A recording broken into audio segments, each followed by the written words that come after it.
the need to do that if you felt it was going okay for you, in the first four? Well, you never know if it's okay for you. You should never go in there with the mindset, okay, I'm up, let me coast, because that's how you go out there and lose a fight. I just wanted to finish strong. If I would have won all 4 rounds clearly and dominated him and took him down and laid on top like everybody wants to see me do, then I would have still came out hard in the 5th round. It's just the way that we train, that's the way we practice, and that's just ingrained in my mind. And I wasn't suggesting that you knew, but I was suggesting that since that was successful, had you thought about that even earlier in the fight, because obviously your pressure forced him to change and you were able to land that right hand. My coaches, obviously a little tentative from the last fight, the way the judging went. And, I really feel like they were telling me, go, go, go. You got to go forward. Because they didn't want me to ease up and think that I was winning the fight. And, I'm just glad my conditioning is to a point where I can forget I was in the damn 5th round. I thought we were in the 4th round until my coach reminded me. So I'm just blessed to have a great coaching staff, great team behind me, and I'm really coming into my own as a champion. Turn over here. Do you feel tonight's fight was closer than the first one? I do think tonight's fight was closer than the first one, actually. I think that the first fight, if the scoring would have been different with the 10-8 rounds, maybe I would have had 2 10-8 rounds in the first round and the 4th round. And the 3rd round was a swing round. This fight was very close. I think the first round he won. The 2nd round, I don't remember what happened. 3rd round, I believe that's when I scored the takedown. 4th round, maybe he won. In the 5th round, did I get a 10-8 that round? I'm assuming one gave me 10-8. All right, so it was some damage done in that round. So it was kind of hard to say. Once again, I was just looking at his eyes, looking at his feet, and I was trying to move forward and close the gap. Does it frustrate you or even Maverick when Daniel was in there earlier and said that he basically wanted to press and he's kind of frustrated and he said he doesn't know what's going to happen with y'all next? Well, I want to see Danny get in there if I want to. Watch everybody else that walked in there. Watch Patrick Cote. Watch Robert Whitaker. Watch all these guys that thought they were just going to bulldoze him and they disrespected his style.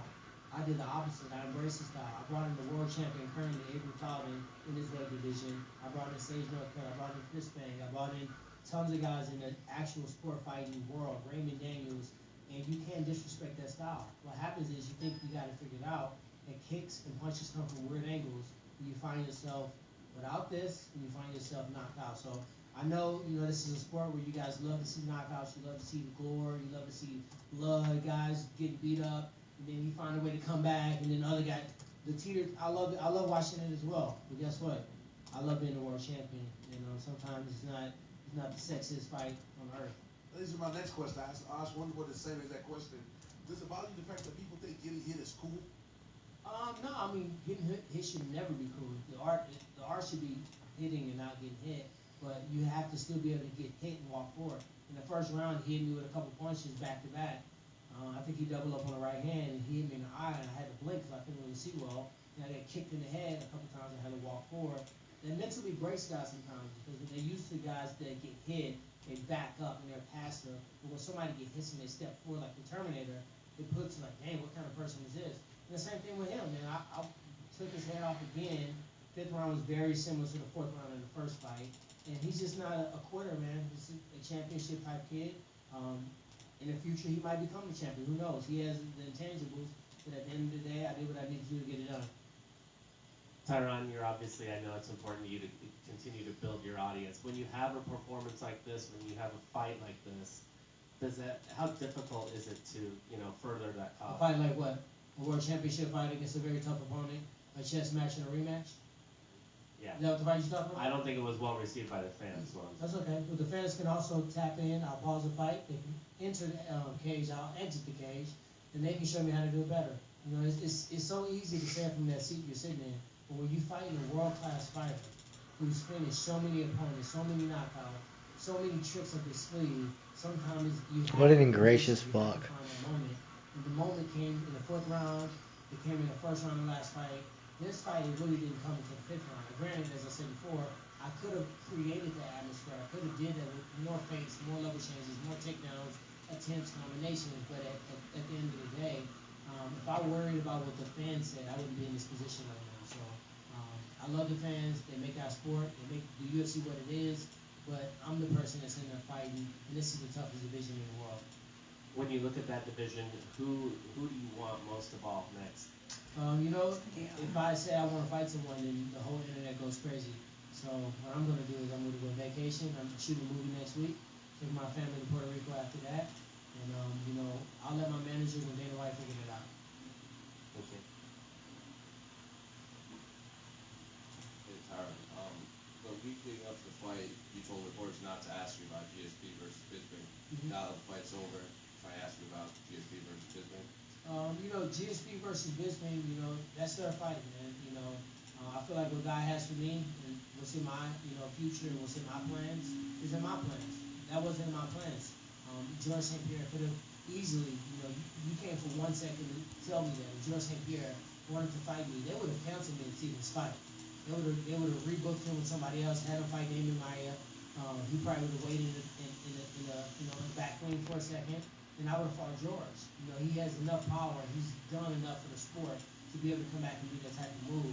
You know, look at Yoel Romero. He's going to have to take a back seat and chill out for a second. So I just think that that fight is for them. You know, I think what's going to be in the future for me, what's in my plans, is for me. And when those things happen, I'll just continue to beat everyone, continue to try to be the best welterweight I can. And eventually when I finish and it's all said and done, I want to be the greatest of all time. All right. Same question I asked Stephen Thompson. I'm gonna ask you. There seemed to be like a lot of stalemate when you guys would get closer to each other. Like you would close the distance, but then you guys would sit in front of each Kind of other. weird, right? Yeah, and try to That's how I push felt. each other out. And it was weird watching it. So what was going through your mind at that time? It almost seemed like you were both kind of nervous to exchange for a while.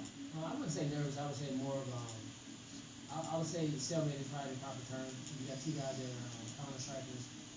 I will go forward and be offensive, but I'm always waiting on that one punch to come lazy or one punch to come really obvious, and that's when I walk you down and try to knock you out. So he was cautious, man. You can't get hit by a right hand from me, get knocked down, get taken down, ground and pounded out, and think he's just going to gracefully walk me down and try to put that heat on me. He had to be cautious. He had to keep that range. That's his style.